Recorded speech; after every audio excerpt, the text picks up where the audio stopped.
I'm Brent Leary. I'm Paul Greenberg. And for the 12,000th consecutive week, we are the CRM Playaz.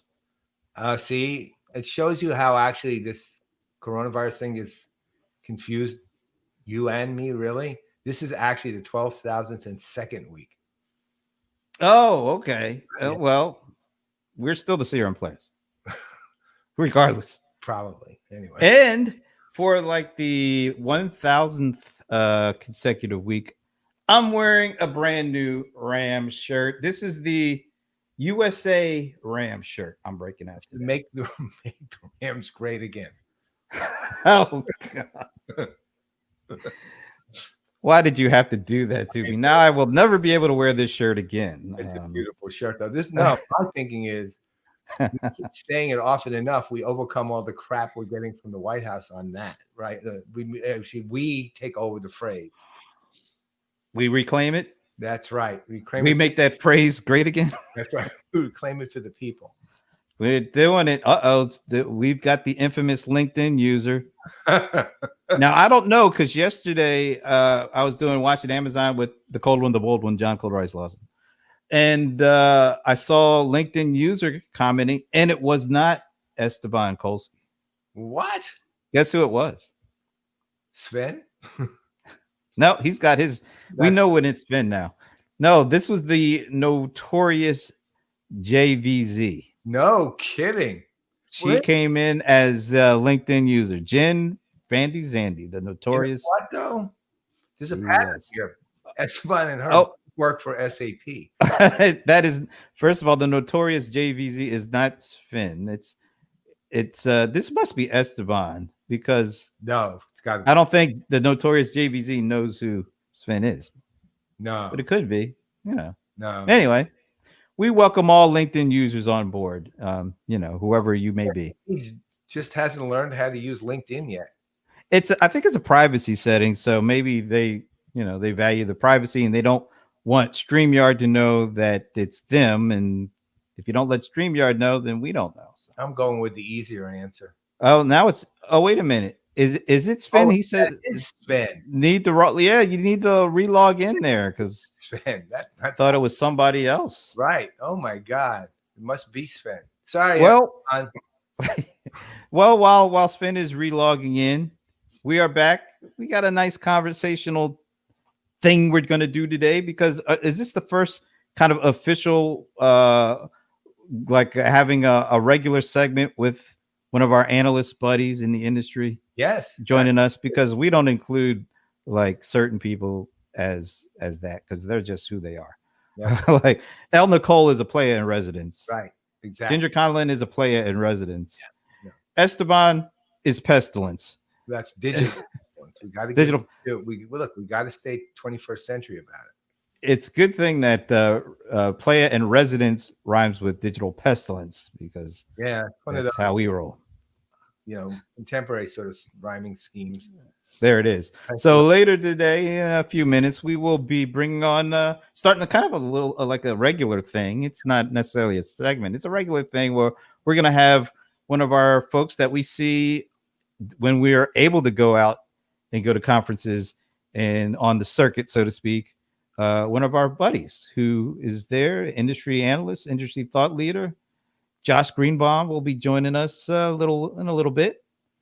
But before we do that, I always like to recap what happened on the happy hour yesterday, and because there's usually some good stuff. Why don't you give us a little taste of what happened yesterday? Well, I'm going to let you handle the discussion part on that one, because it was really interesting. Yes, we do, Sven. We see there it is. There he is. Now you're officially here. Way better. So they see that handsome mug of yours.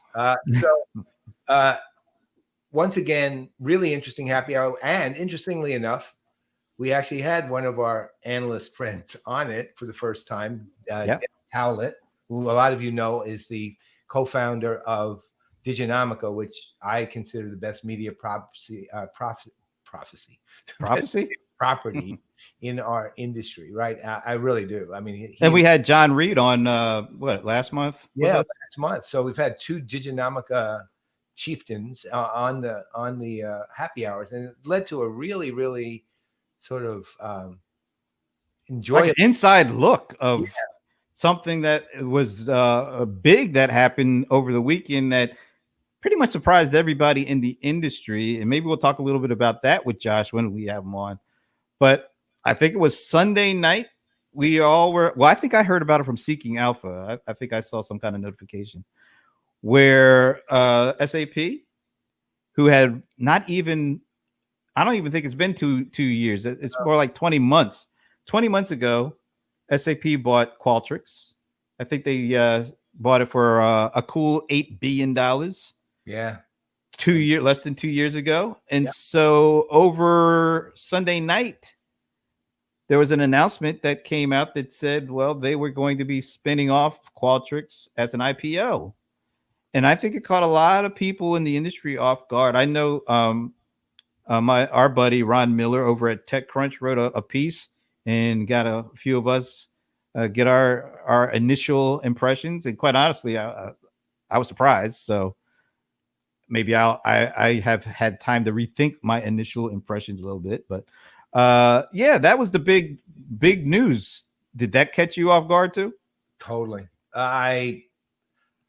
I will say though, that, I mean, I've been sort of reticent to say much about it just because I don't really know enough about what was going on, kind of, with the inside baseball thing, and especially now when you could get COVID-19. As long as you're not playing for the Marlins, right? So, but I do have. I don't think honestly. Well, here's kind of. Do you want to wait till Josh is on, or now? Why don't we do that? We'll just say, as for the happy hour yesterday, we had said we're going to stay away from it, but no, the happy hour crew was not having it. That is what they wanted to talk about, and it was a really interesting conversation, discussion, and maybe if we get their permission, we'll post some of that. But we have to get their permission first. One of the things that really stood out, of course, was the conversation that our newest member of the happy hour crew brought. He gave us a really interesting insider's kind of look at that perspective that I don't think we would have had in any other way. No. I mean, Dennis and actually Josh too, I would say, are the two people that, when it comes to kind of the deeper parts of SAP, are kind of my go-tos. The two people that I truly trust in terms of their knowledge of what's going on and their interpretations. I don't always agree with them, but I do always respect them. There's always, at least from my look, I mean, I'm viewing things like you from kind of a CX perspective. So, and they're viewing it much broader enterprise with a considerable amount of a less of a CX lens, right, than we have. And so they're viewing it from the kind of broad strategy, and I put more, I think, personally, emphasis on CX than at least Dennis does. Like, I can't speak for Josh on that one, but Dennis and I had what Dennis once called in a tweet a little dust up about it, which it was no dust up at all. I was just sort of helping him set the record straight on how I was thinking. Yeah, but maybe it was a little dust up from Dennis's perspective, because he's used to doing some fairly significant dusting up. Let's put it like that. Dennis is not the least combative person I've ever. Well, why don't we table this until we get Josh on?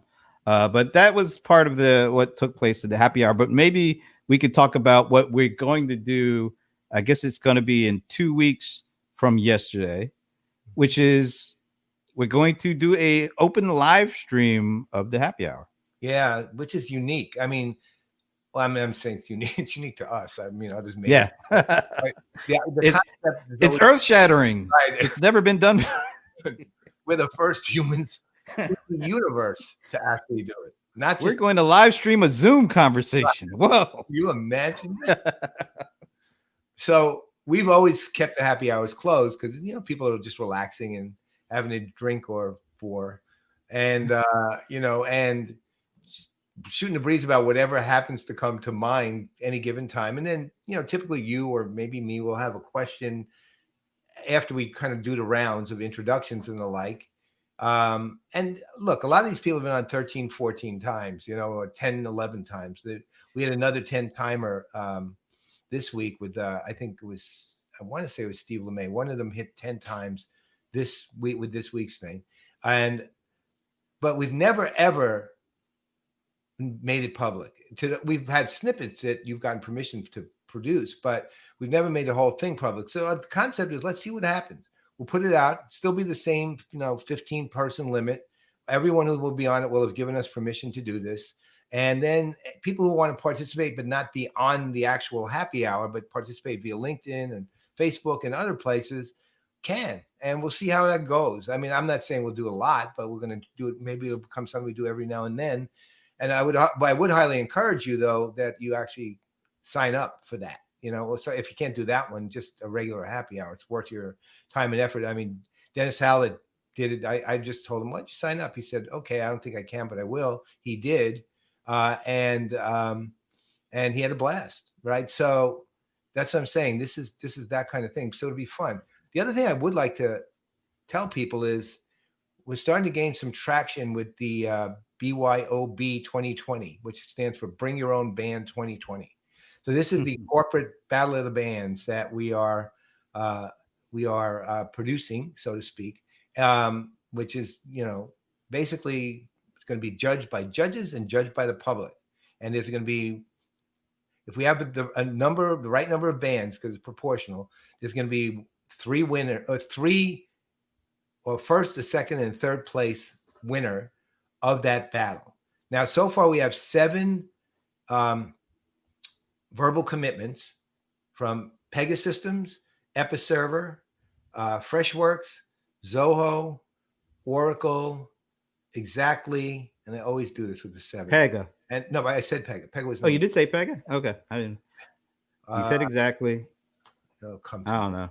There was a 7th. Yeah, there was 7. Who am I leaving out? You said Episerver. Yeah, Pegasystems, Episerver, Exactly. Pega. Sales. Do you say Salesforce? Salesforce. I didn't even say them. Salesforce, who actually was the 7th. They just came in, and there is an 8th who's considering it right now. We have, but the best news is that in order to really be official, but we will be putting the pressure on those 7 by constantly announcing their names. We got back. You have to fill out the registration form. We got back 2 Pegasystems, and we're not going to reveal the band names until we get at least those 7 in, unless one day we feel like revealing the band names. Pegasystems and Zoho have returned their registration forms, and we're waiting on the other 5 to do that in the near future. So it's going to be a big deal and really pretty freaking cool. So it's going to shake the music industry to its core. We're making the music industry great again. Okay. Oh, and before we move on, let's also next week, the big crossover. That's right. It's when CRM players meet Disrupt TV. And so just like, your favorite Law and Order, Homicide Life on the Street segments, Thursday, they will be joining us and they will be on our turf. They play by our rules. We will run the Disrupt TV guys next Thursday. And then we go and visit them and we have to play by their rules. So it's back-to-back. Thursday, you'll see Ray Wang and Vala Afshar with us. And also, we didn't plan this, but it's a first Thursday, which means Elle Nicole will be on, and we're going to make her decide who she likes best.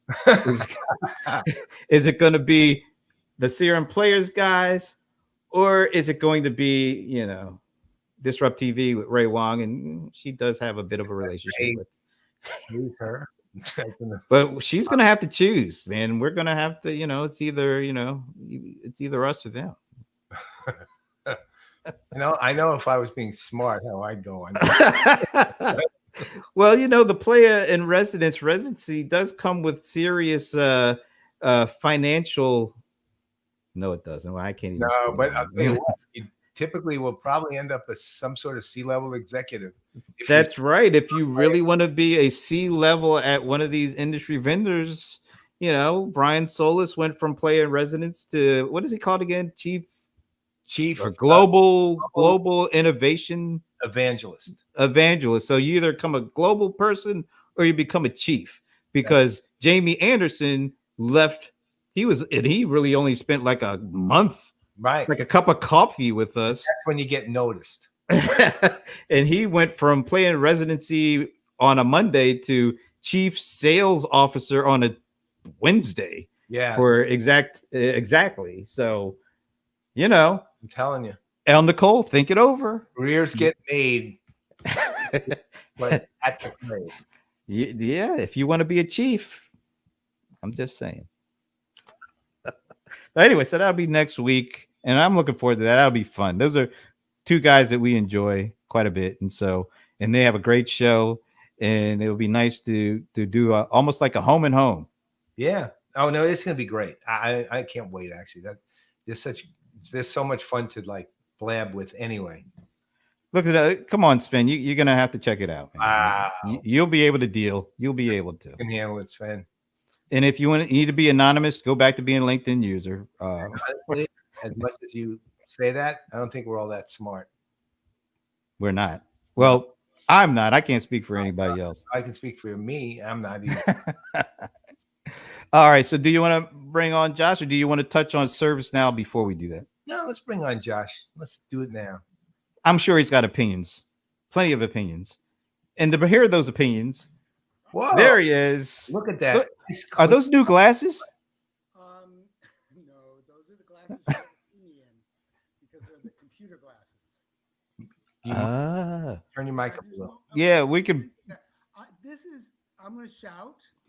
Okay. Can you hear me? We can barely hear you. You're not really that loud. I'm usually that loud. I'm in tech hell today. Today, in honor of my birthday, every piece of hardware I have failed. My mic. This thing is still working, this laptop, but it's about the last thing. I literally was doing a recording session with a client, and what should have been 20 minutes was an hour of utter tech hell. Well, so in other words, your computer said, wait a minute, you told me 20 minutes? Actually, my computer said, wait a minute, you have a brand new computer showing up tomorrow, and I'm just going to show you the love by telling you goodbye. So I've actually been drinking already heavily this morning. It's been just a hell of a day. So today is your birthday? Indeed. Happy birthday. Happy birthday. If we had known that, we would have made you some crow nuts for the green room while you were waiting. So that's why I didn't tell you. That literally ruined your martial arts routines. Yeah, so what is it like to be the big 3-9? Is that Yeah, 3-9. Actually, if you invert those digits upside down. No way. No. What? So 63? Upside down and backwards. Yeah. 63. Really? Yeah. Can you? I would never have guessed that at all, man. Yeah, I know. 62 at the most, but not. I exude extraordinary maturity, and, which I know has impressed both of you. Which is how entirely. Thank you. And I'm going to be a global chief. Is that what happens? Yeah, that's the deal here. A global chief. Wait a minute. It's usually either a global or a chief. You're shooting for something completely a little more. He's an analyst, right? Come on, pony up. Well, look, we have to appoint you a player in residence for that to actually happen, though. Okay, there you go. Okay, think about him. Baby steps. Thank you for there. It is. It's step one, though. It's a big, all that good stuff. So let's you should look. I've known you a long time. Brent's known you a long time, and I, as you well know, I still remember the day I actually met you. We were at a conference, and we were in this room. I don't remember the conference, but I remember exactly what happened. We're in this room of analysts. It was SAP, right? We're in this room of analysts, and you stood up and asked this really tough but fair but really tough question. And I went, wow, who the hell is this guy? I literally was thinking that, no joke. I really was thinking, I said, whoa, who the hell? Well, it was like, the question was really like well-informed, but was and wasn't mean. It was just tough. And obviously they knew you too. I mean, they'd already known you, whoever was answering. I don't even remember that. I just remembered the question. And then when you went out in the hallway, and I talked to you at that point, and that was the day I met you. And I've not, haven't forgotten that ever. It was like a bam impression from day one. So why don't you? Old, my memory doesn't go back that far. Oh, I have plenty of memories of you. We can, one or two are hilariously funny, related to what you once did to a particularly significant vendor publicly, because you got mad at them for, in effect, for all of us. And their response, I'm keeping that quiet for now, but it's also hysterical. I mean, you're known for being, brutally honest, but very always absolutely both well informed and tough, and fair, rather. And that first give some people your history, give them a sense of background and the kind of work you are doing around your consulting work, and secondly, how you even got to the point you got to, because it's really, you got a hell of a story too. No idea. That one I can't answer, but chance favors the prepared mind. I don't know. I've been an industry analyst for about 30 years. It's a long story, but I was actually a programmer, systems analyst. I discovered I was maybe a better writer, and became a journalist, tech journalist, covering software industry. I was around, actually, kind of an interesting moment now to look back on, but I was around really at the dawn of the relational database market. You remember all those guys? Ingress. Yep. Oh God, Ingress. Bro. RTI. I remember that. Relational Tech Inc. Actually, Britton Lee. You really want to go back? Britton Lee. Sybase, obviously that. I covered the entire software industry, kind of west of the Mississippi for a while, and then. Were you there with Lewis and Clark? I mean, you got west of the Mississippi. Is it? Clark. Yeah, I was the guy pulling the salmon out of the. We don't eat salmon. Why would we eat this? You didn't know stinking salmon. To teach them healthy eating in 1823. Anyway, but I eventually saw the light and became an industry analyst. And in fact, that happened in 1992. I was based in Europe. I moved myself to Europe. I was living in Paris. It was hardship. I know. The food, it was horrible. The wine sucked. And I ran into this company called SAP. They just launched this thing called R3. And I took a look at it and went, holy moly. We're talking about client server software. We're talking about business process reengineering. Those are all the kind of the trends of the time. And here's the biggest, potentially the biggest and the best. So I actually got to write the first technical review of that product for the US market.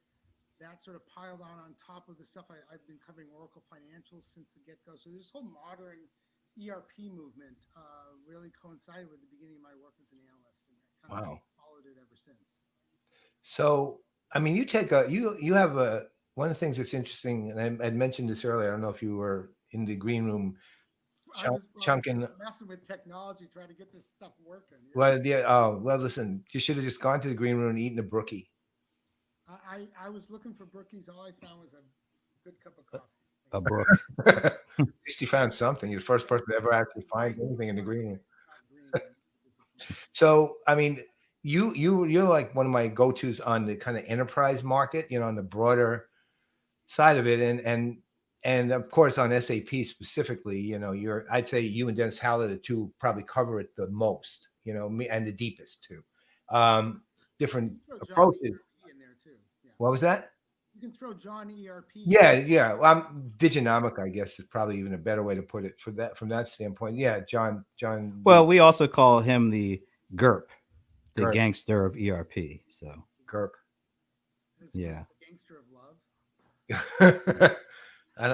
We don't know that much about John, and I don't think I want to know that much about him. I don't think we've seen him that way. Talking about music and Battle of the Band. No, I think we kind of get your approach there. I'm OD, it's kind of, yeah.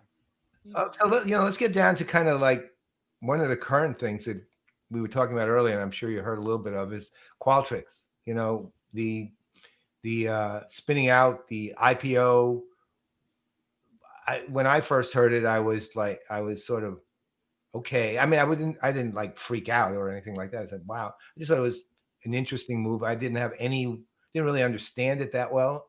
I didn't think, well, I'll get into that later, but what's your take on the whole thing? And, dig as deeply as you can on it for us too. Cause the sort of the big picture is one of my favorite aphorisms, which is that the hardest thing to get someone to do in the enterprise is to do something they've never done before. The easiest is always to just do the same stuff faster, better, cheaper. And the challenge with Qualtrics was taking that experience, survey kind of mentality into the enterprise line of business. And outside of human capital management and outside of the consumer side right. of retail, that was just not an instant cultural fit. And I think that what I saw, and you probably saw, both of you, is a, shall we say, kind of multiple tortured attempts at justifying this to the core of the SAP customer base. Yep. And it got a little painful to hear the nth iteration of, this is why the experience economy works and it's important. And line of business folks in the core of SAP's customer base are going, okay, yeah, but I really gotta, I gotta get my POs out and they've got to look better. So there was a cultural dissonance. And I think, I don't remember, Paul or Brian, if you were there, but when they did the announcement, they had a bunch of analysts in Salt Lake City for the annual Qualtrics user conference. So we had this cloud summit thing, and then we all got to wander around the user conference and looking at the constituency, the customer base of hardcore researchers. And I should add marketing into that group. Right. Those folks were loving it and working hard in it, but again, they weren't really the enterprise people. And so I think fundamentally there was this disconnect that was hard to overcome. And then you add on to that just the reality of the fact that these are really different cultures. These are some hip tech bros from Utah, and hanging out with even the hipster tech bro from Long Island was a stretch, much less the gang in Waldorf, Germany. So I think there was a cultural disconnect. And when the center of power shifted back to Waldorf after Bill McDermott left and went to ServiceNow, and hats off to ServiceNow, they did some good stuff. That center of gravity sort of took a look at Qualtrics and went, it's not core to us. Now I have the final thing, Elliott Management. Right. They have a pretty aggressive investor who wants them to be as clean as possible. I'm going to be polite and say it that way. And this was a good thing this is some raw meat to throw at folks like Elliott to say, yeah, we'll get out of this. It's not really core to us. We'll focus on core. Yeah, I mean, I can see that.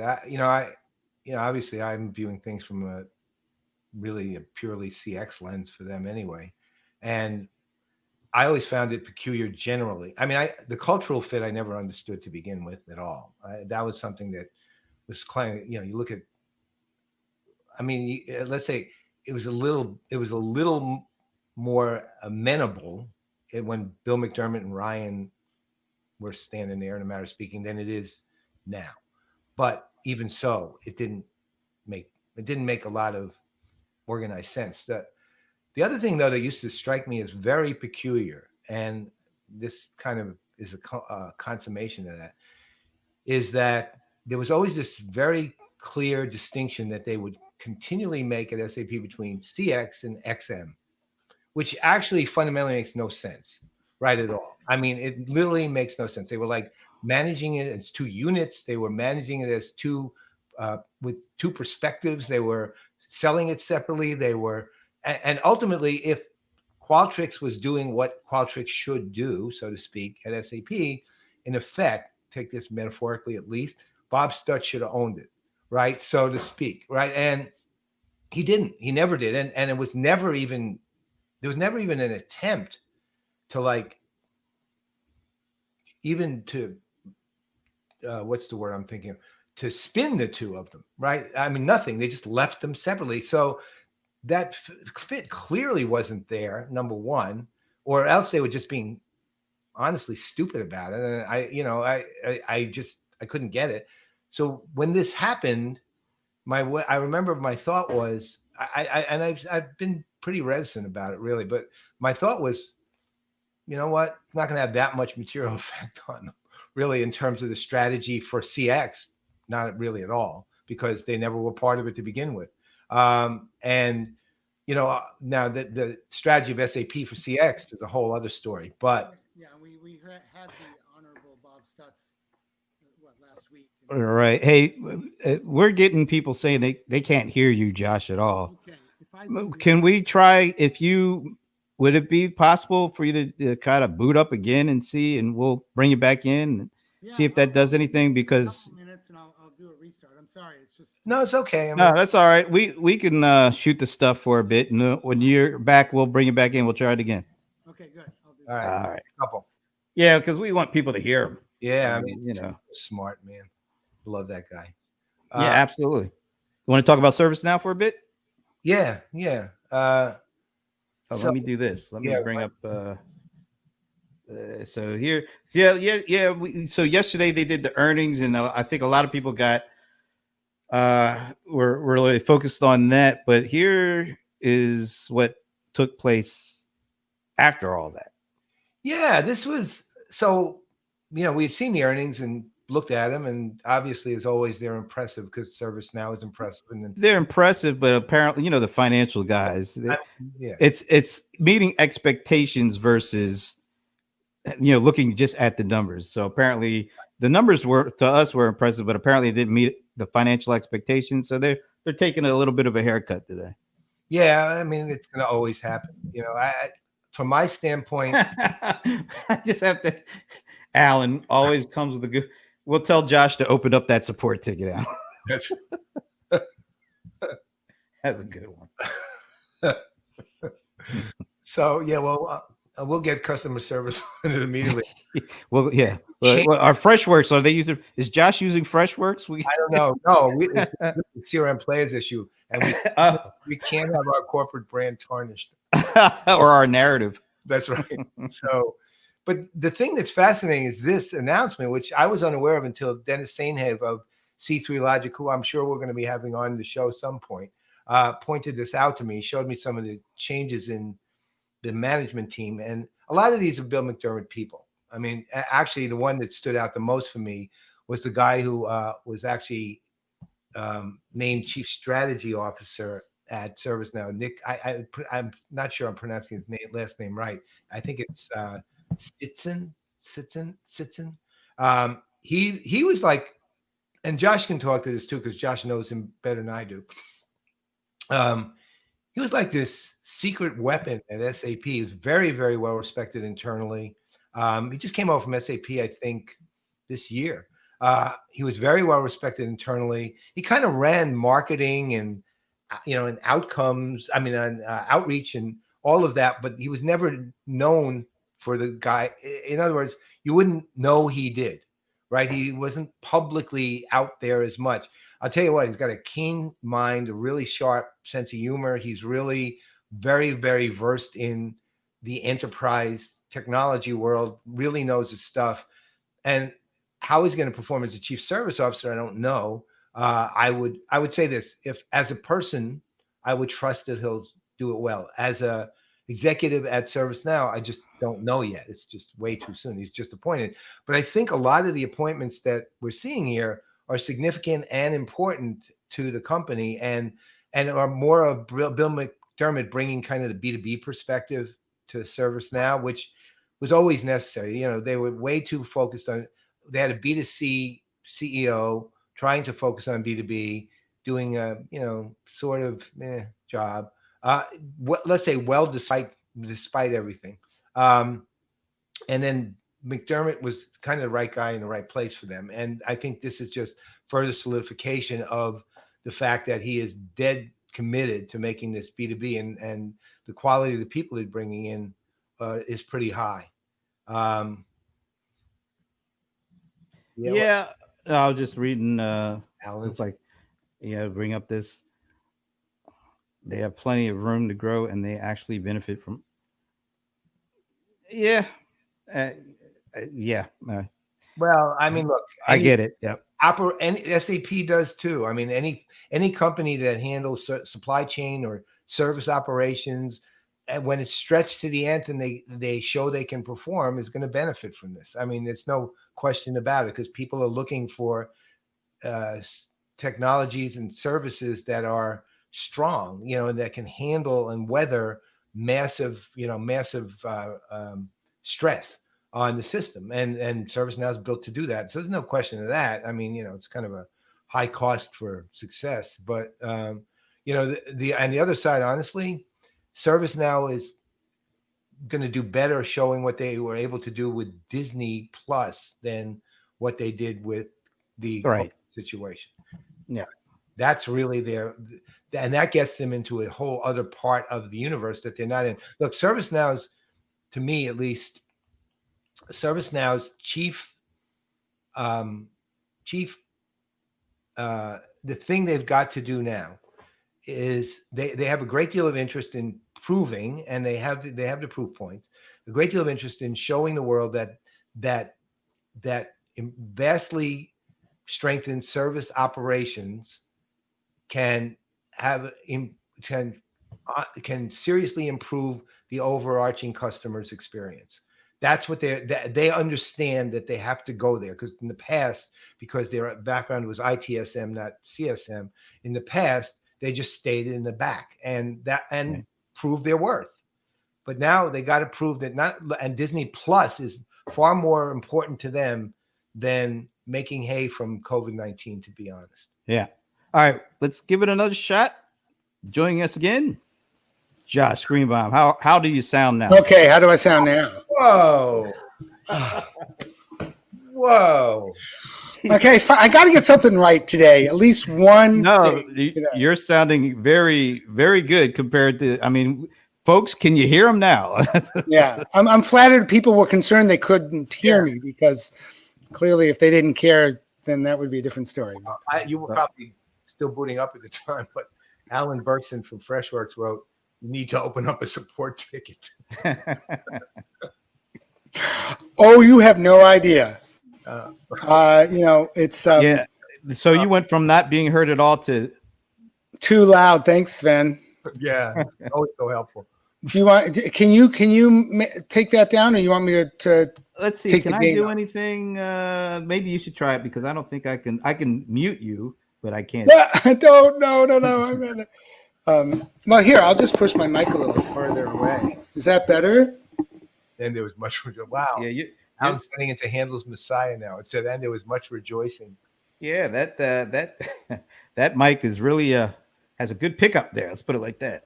It's a nice little Logitech, unidirectional mic. I think we're good. We're good now. You're not too loud. All right. Yeah. So let's go back to you were saying making some points around the the whole Qualtrics thing. Yeah, you can sort of half repeat them, because a lot of people didn't hear them. Well, I think it's fundamentally, it was hard to get the customers to understand, traditional ERP customers to understand the value of this. Again, outside of the two domains of marketing and retail and HCM as well. And I think that was, and it's important to emphasize that within the domain of HCM and success factors, there was a lot of actually really good key, wins, customer wins. That was working well. But the other thing I said is just culture. This is, like I said, these are, hipster tech bros from Utah, don't mix very well with the folks in Germany. I think that's just how the world works. It's not, not to comment on either, just to say that, culture is complicated. So I think that, and I think, Paul, you were saying something that's really important. The actual material impact on most SAP customers will be very small. because it wasn't integrated in a particular way. And I think that's significant.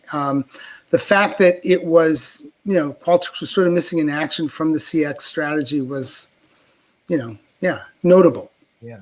So, go ahead.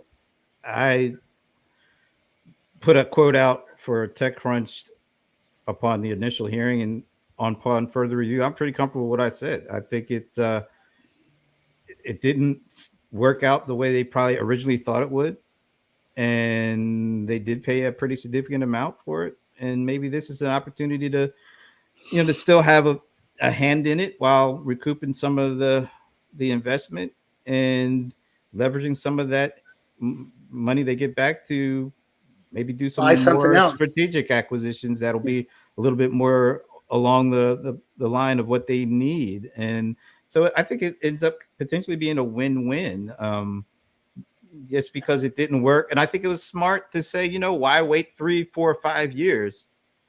Let's do it now, and maybe you're able to get away with that because the change in management.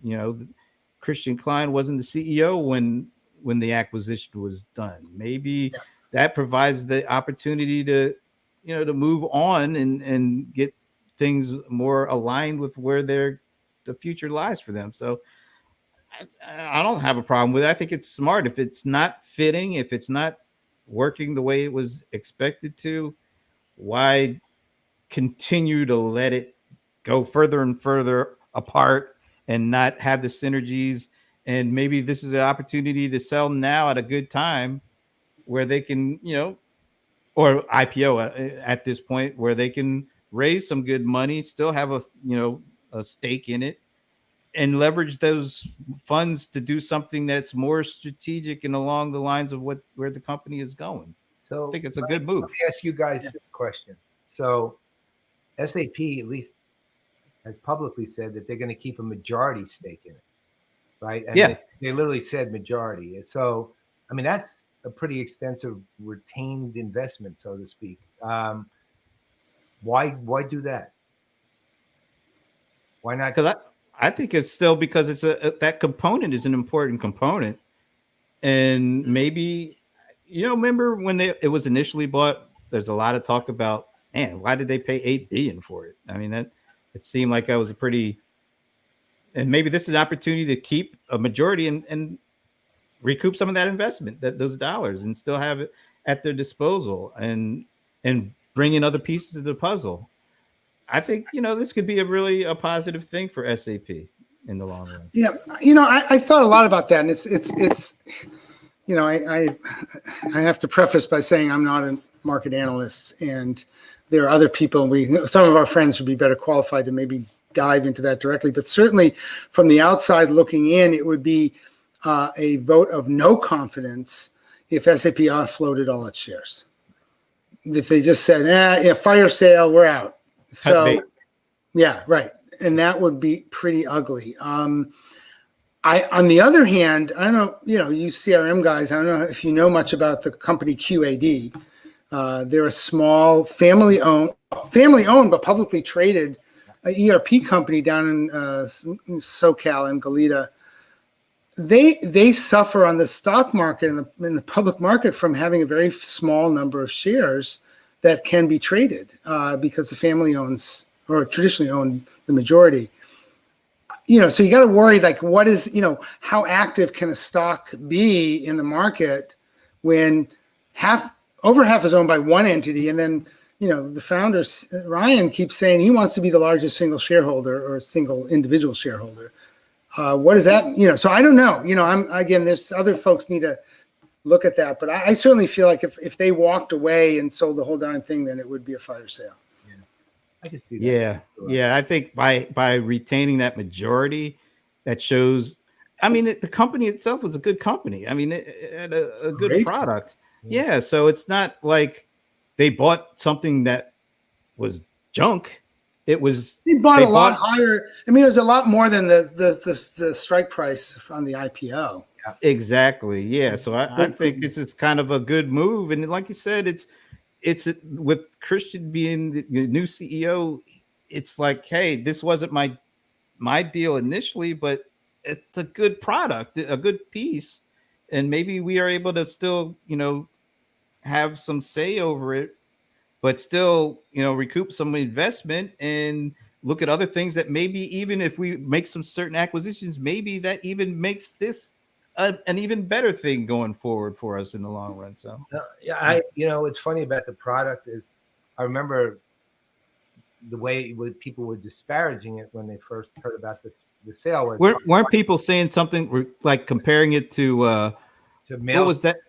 $8 billion Survey Monkey is what yeah, that was so off base. Yeah, it was ridiculous.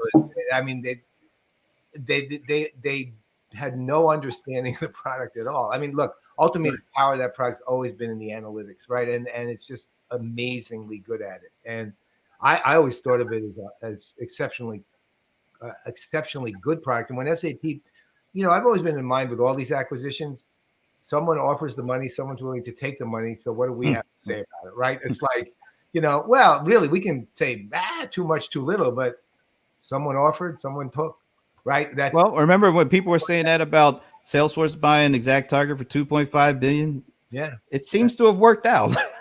Well, and still working on what was it, 26 billion for Tableau? So yeah, got a way to go. I always joke that when I want to end my career, I'm going to write a book entitled Josh's Extremely Thin Book of Successful Mergers and Acquisitions. Because Nokia, ouch. Ooh, yeah, that really hurt Microsoft. Though no one, you can't tell now. I mean, the irony of it is, so what? Yeah, it didn't sink them. It just didn't work out. Looked pretty ugly. Yeah. Yeah. Sunk them. It sunk a market for them.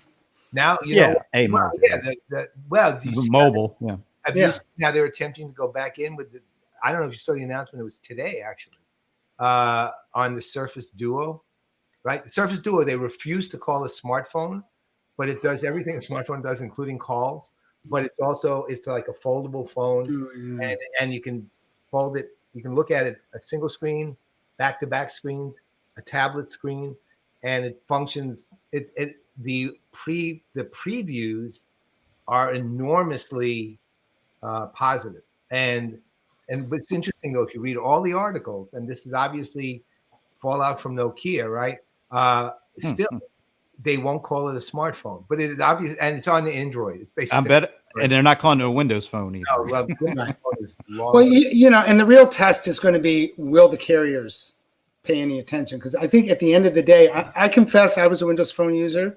Yeah. I actually thought the user experience was superlative, but at the end of the day, because they kept bricking every friggin' revision, literally, you just one day the next you'd have a brick. The carriers stopped paying attention. They just wouldn't touch Windows phones.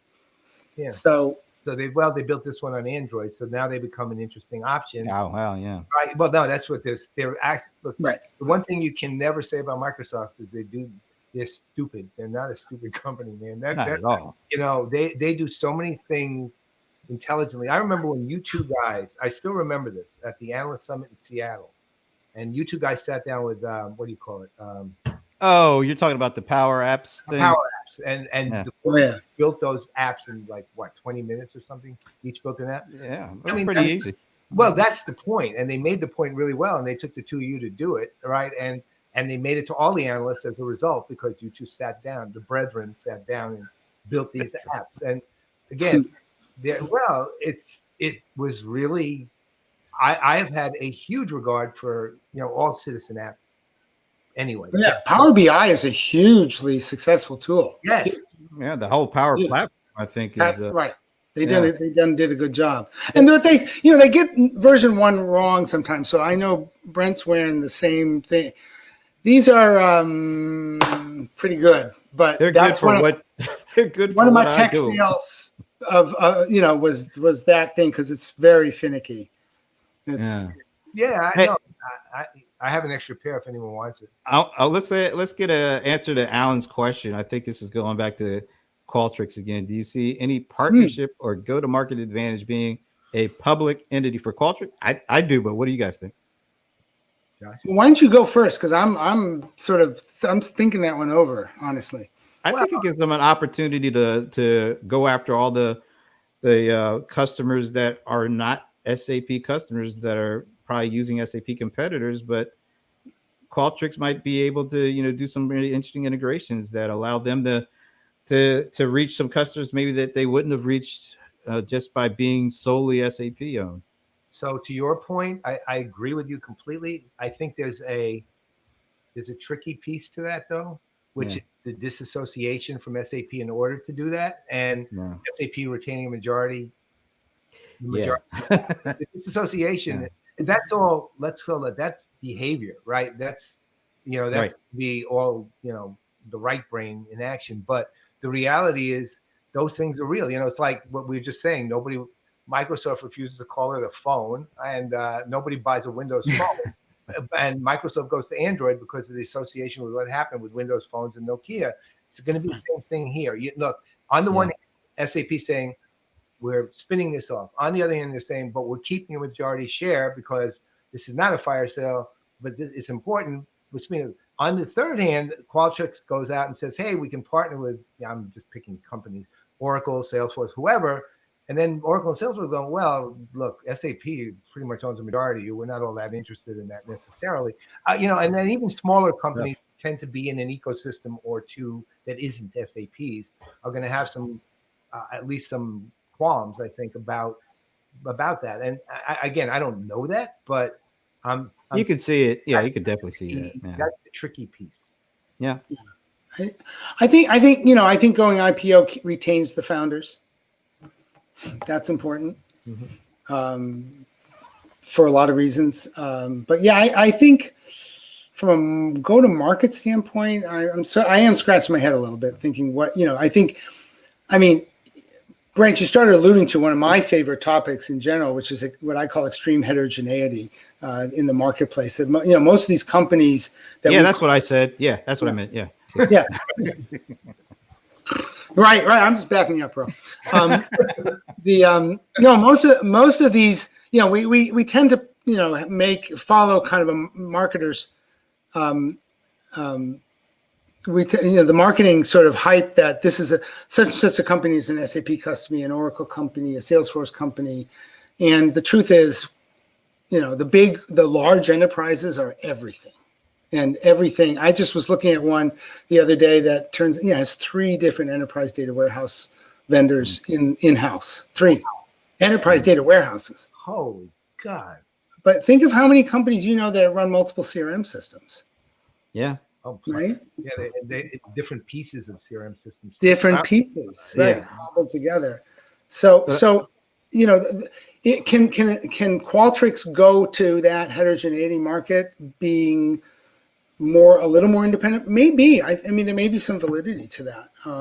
Because at the end of the day, I think if you're going to service the customer as a vendor, you got to stop saying all roads lead to my product suite and nowhere else. I think that's like a lot of the vendors have created those what they were originally calling integration clouds, which is really a bad name for it. But having those, the ability to more easily integrate other enterprise apps that are not under their umbrella.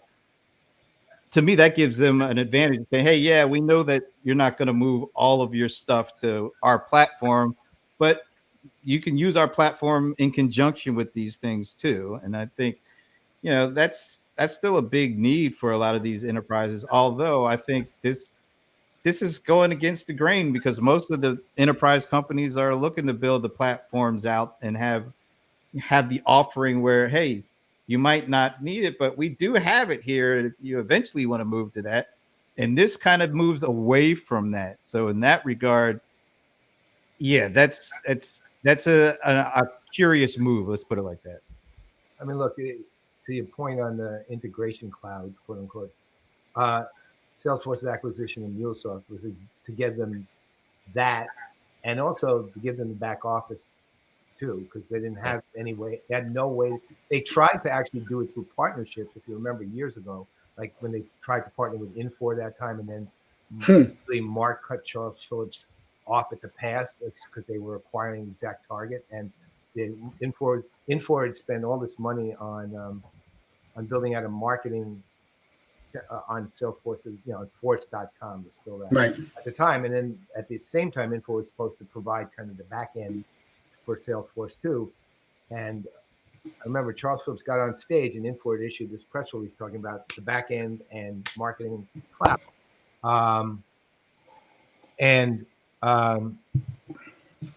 What happened was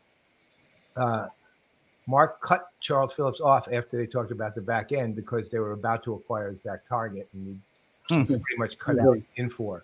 Yeah. Which Charles Phillips was not happy about at the time. I still remember that like vividly because I met with Charles Phillips that day at that conference. So and he was not happy. So but at the same time, those kind of partnerships didn't work for a company like Salesforce. You buy a MuleSoft and you've got that.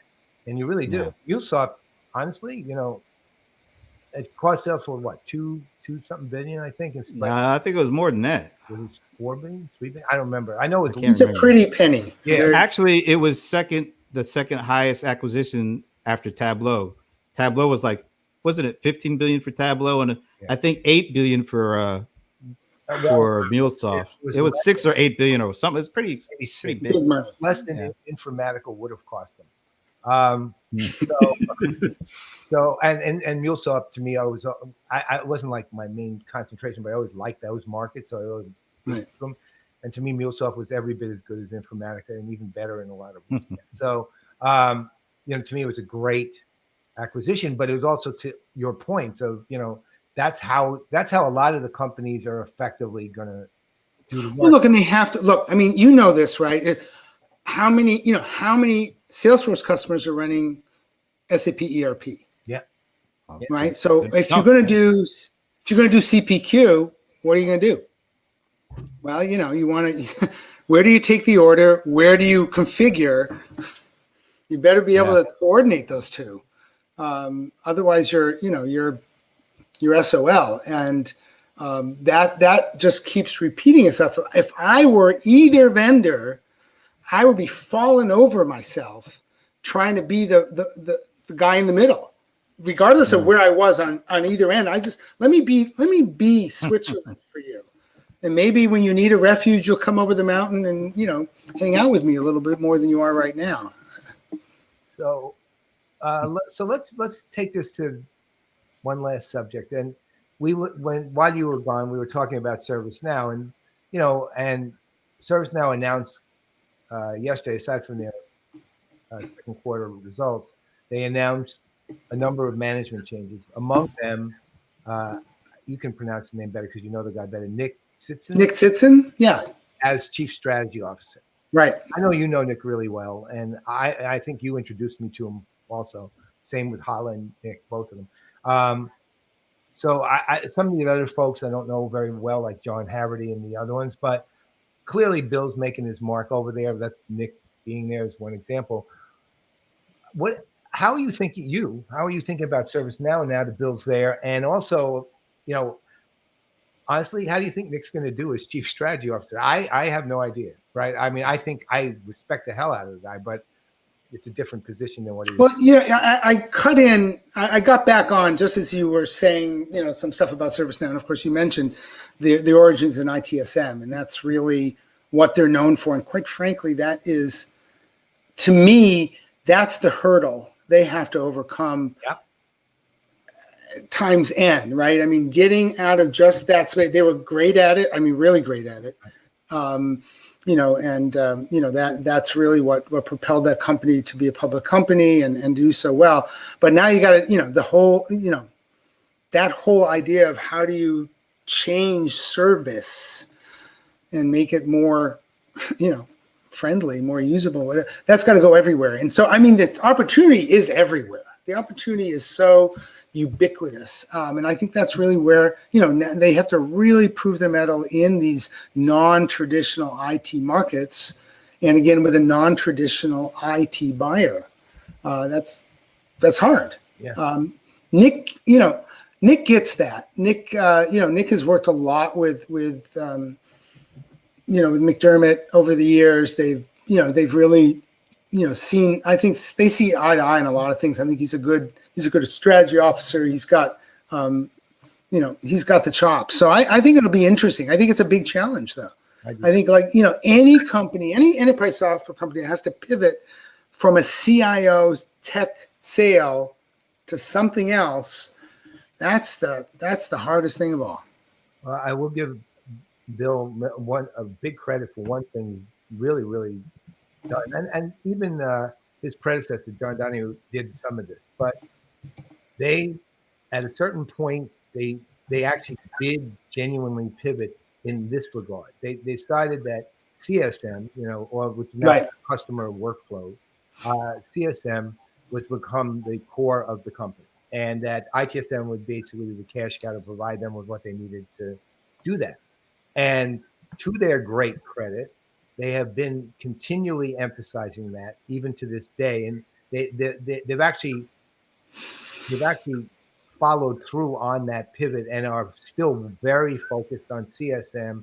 And if you look at their sort of marketing materials, the externals that are coming out, it's around that. And I know, look, I am, they're my client, and they have been for, this will be my 4th year, I think. And I'm doing some stuff with them coming up. I'm actually going to do a keynote with them in 3 weeks, maybe. Anyways, but here's the thing. What's a keynote? Yeah, that means I'm the only one who speaks. Right, nobody else is going to be anywhere near it, and it will be pre-recorded. Although I will be around to answer questions during it. But I know new virtuality. It's not even a new reality. It's the new virtuality, right? So the thing is that, but the subject matter tells you how they're thinking too, which is it's on empathy. Right, that's what they wanted. It's not on ops, right? And Brent and I were discussing earlier. To me, the true metal that they're going to have to show is going to be, and the nature of the effort they're going to have to make is around really stepping forward on the service ops provides a fundamentally important to an excellent customer experience. That's kind of the statement that they have to make and prove. And I remember when they got Disney Plus as their customer, and this blew me away actually. They were in production during day one of Disney Plus going live, and nobody, including Disney Plus, expected what happened that day. 12 million people joined, right? And as a result of that, there were lots of bandwidth issues. I remember them because I was desperate to go see The Mandalorian, right? So I was on it, and it's like having a real problem with the infinite loop of, internet connectivity. So, so they got, I can't say the number, but it was tens and tens of thousands. Disney Plus got tens and tens of thousands of service calls, and handled flawlessly by ServiceNow. So I remember telling them, look, you got to get ServiceNow, Disney Plus to say that somewhere. So hard to get Disney to say anything. At their conference, their virtual conference this year, the CIO of Disney Plus came on and talked to them about the partnership with the two companies. To me, that was way more pivotal than COVID-19 for them, right?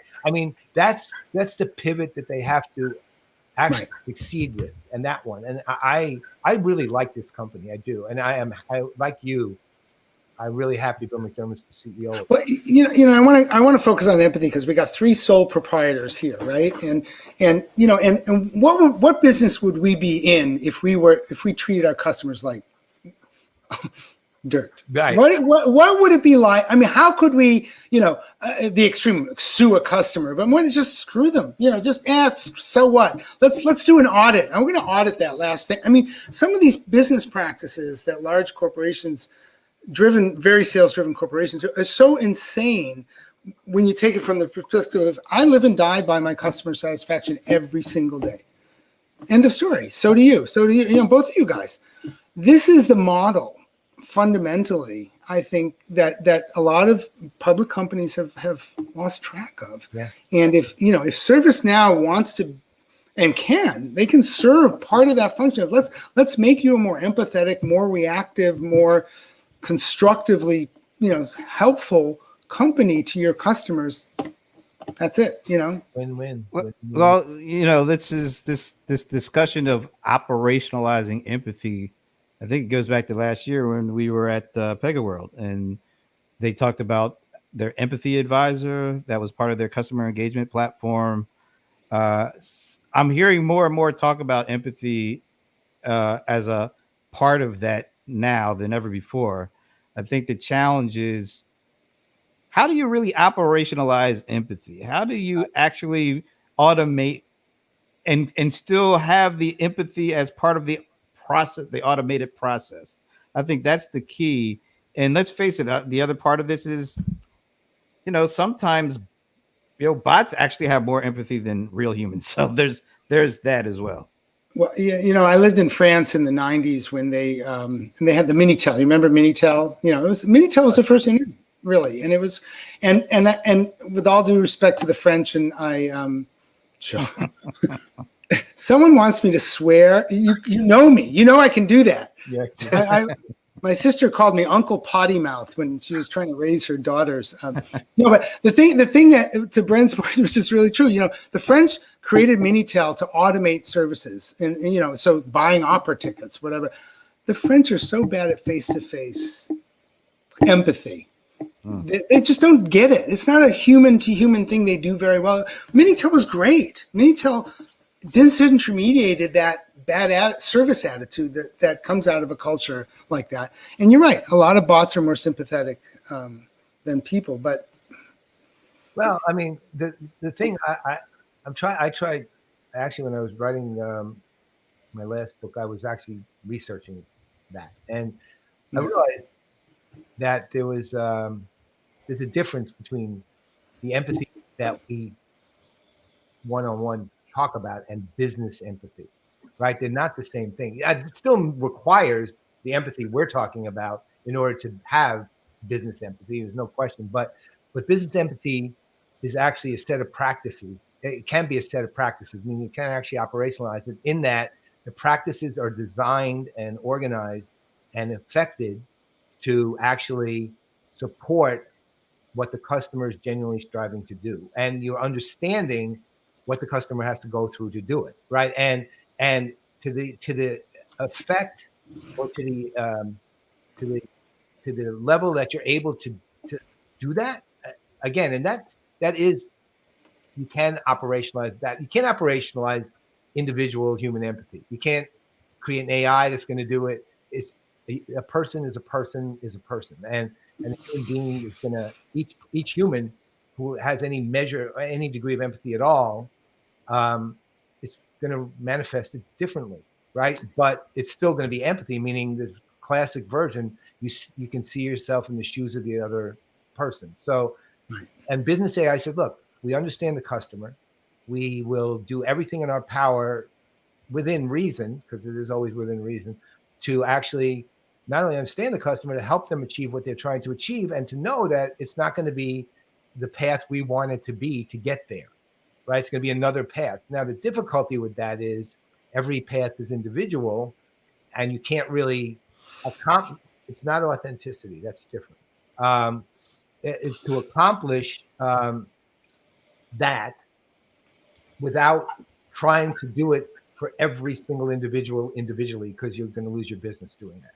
Yeah. Well, the thing about all of this is, and I've been waiting for the folks to actually get voice right, and all the vendors I talk to about the voice interface thing is the hardest thing. Is it's hard, and that's why it's been so slow to kind of develop.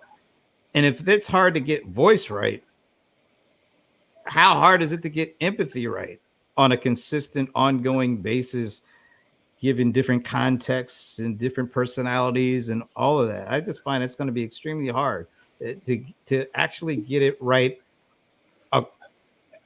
repeatably get it right for every context and for every interaction that could possibly happen.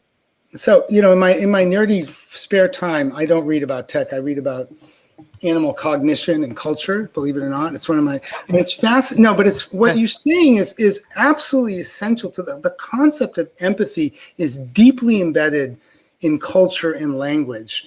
and and verbal and nonverbal interactions. These are really complex. And it's complex because if I'm reading a book about, believe it or not, about culture and dolphin and whale pods, and understand they're very empathetic creatures. Wow. Extremely. They're empathetic to humans as well.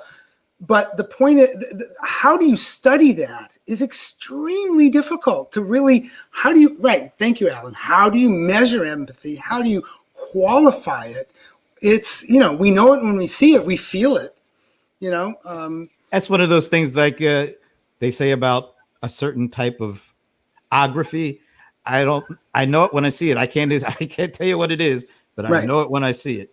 And the flip side is if you express to someone that empathetic understanding, you got their attention more than anything else. So, but it's hard. These are the cultural, parameters of community life fundamentally that are really, really hard to work with. And let me throw this out to you then. So if you have a company that, let's say, is deeply involved in helping to change the globe, to improve the environment, to do all the things that we all support, and is really putting the actual effort, time, money, people into it.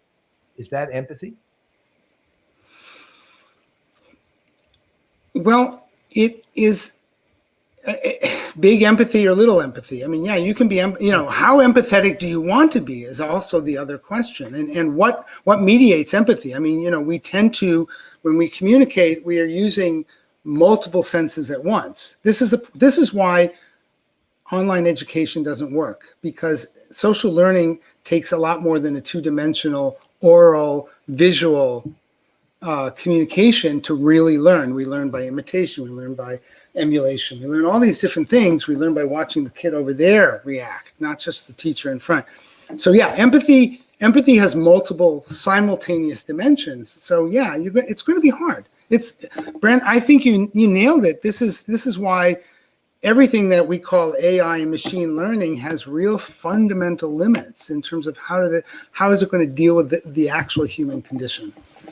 Well, that goes to what was his name? I always Schorsch, Richard Schorsch, the chief scientist. Socher. Socher. So I can never remember his last name. Always the guy who used to be CEO of Metamind. Right. He once said about AI. He said the thing you have to understand about AI is it doesn't want anything, which is a brilliant statement if you really think about it through. Because ultimately, AI isn't emotional. Right. There's nothing about it that's emotional. Right.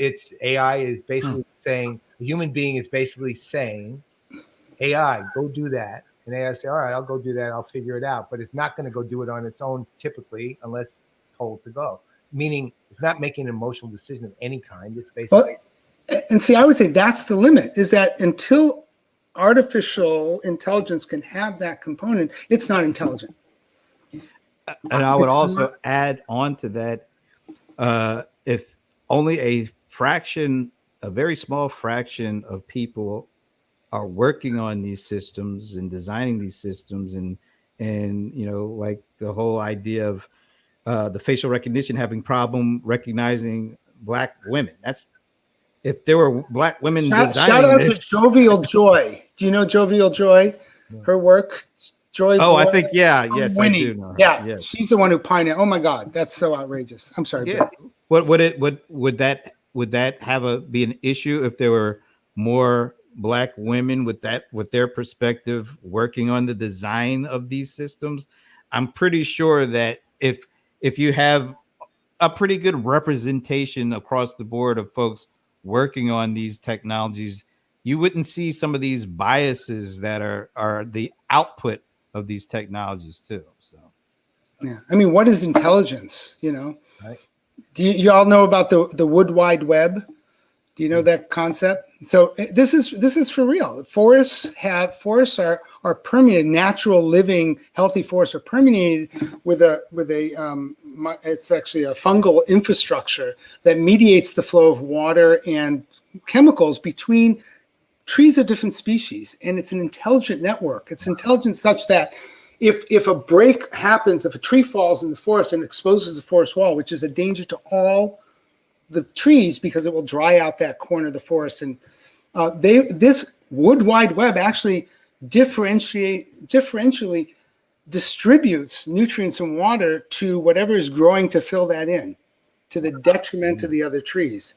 This is intelligence, extremely intelligent. It's just, what is it? What do we call it? Right. And who defines it? I mean, who's involved with that definition? I think that's all important. So to run with your point, Brent, yeah, we need not just more people thinking about, a diversity, a true diversity of researchers, but we also need a greater sense of what is intelligence. Because when you tell me AI is not emotional, then I tell you it's not intelligent. Right. I agree with you. Yeah. To me, AI is just a name it's given, honestly. Well, if there's no emotion, then there's definitely no empathy that works with that intelligence either. Well, and to that other point, on the point of empathy, and there's a limitation to even that, right? Which is, yes, he did, Alan. Yeah, but did you hear it, Alan? Did you hear me say right.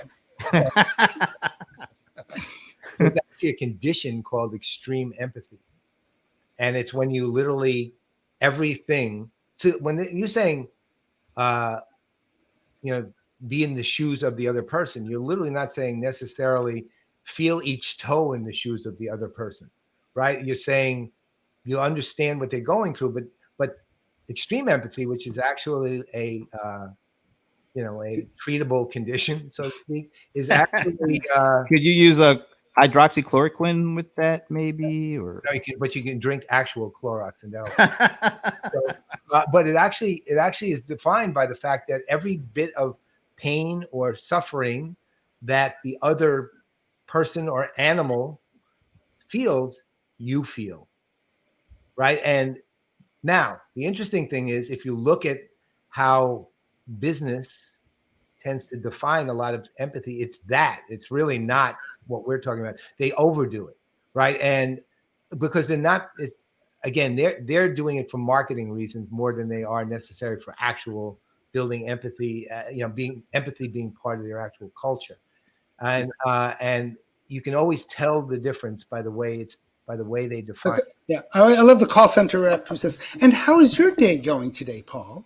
Yeah, I mean, talk about. I'm calling you so you should have an idea. Empathy. Don't give me that. Let's answer Sven, because I don't know this person, but Sven is asking: does anybody know Francis Fry? No. It sounds like there's something context, Sven.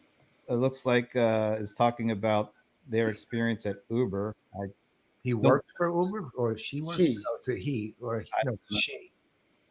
Maybe he can fill us in a little bit more on that.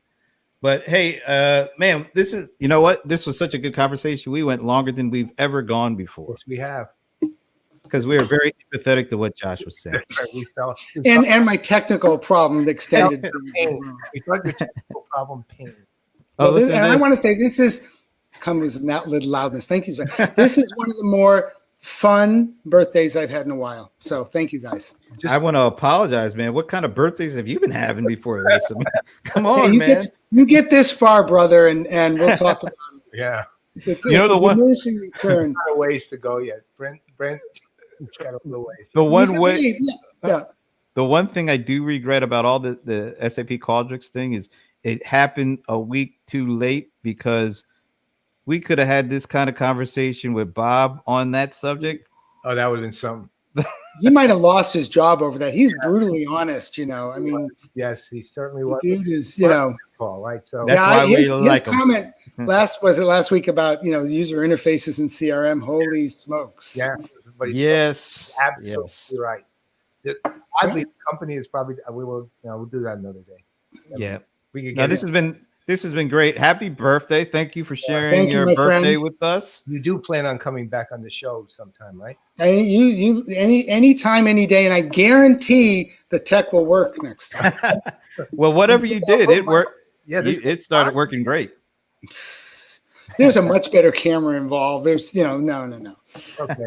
All right. Well, we'll let you finish up your birthday, and once again, but we'll be back tomorrow talking sports. There's that little thing called the NBA is starting back up today under their bubble, so we gotta. The NBA, we've got the Miami Marlins to talk about. Oh boy. Yeah. No short. I'll have another new Rams shirt. I'm sure everybody is waiting for that. Yeah. So You could even get me talking about sports these days because Well, it's listen, oh my goodness! I'll tell Wow. you, if you happen to be lurking on the show tomorrow, you may be brought in. So There it all right. is. Well, I'll see what tomorrow noon is. Yeah. you're there. If you're not, you're not. But if you're there, we bring in the people who are listening all the time. Yes, Okay. we do. All All right. right. I'll get my tech going by then. Definitely. There it is. All right. Well, in the meantime, gentlemen. I'm Brent Leary. I'm Paul Greenberg. We are the CRM Players. We will see you tomorrow. And Josh is going to go celebrate the rest of his day with his birthday. It's a wild party from here on out. Thank you, guys. Amen. All right. Take care.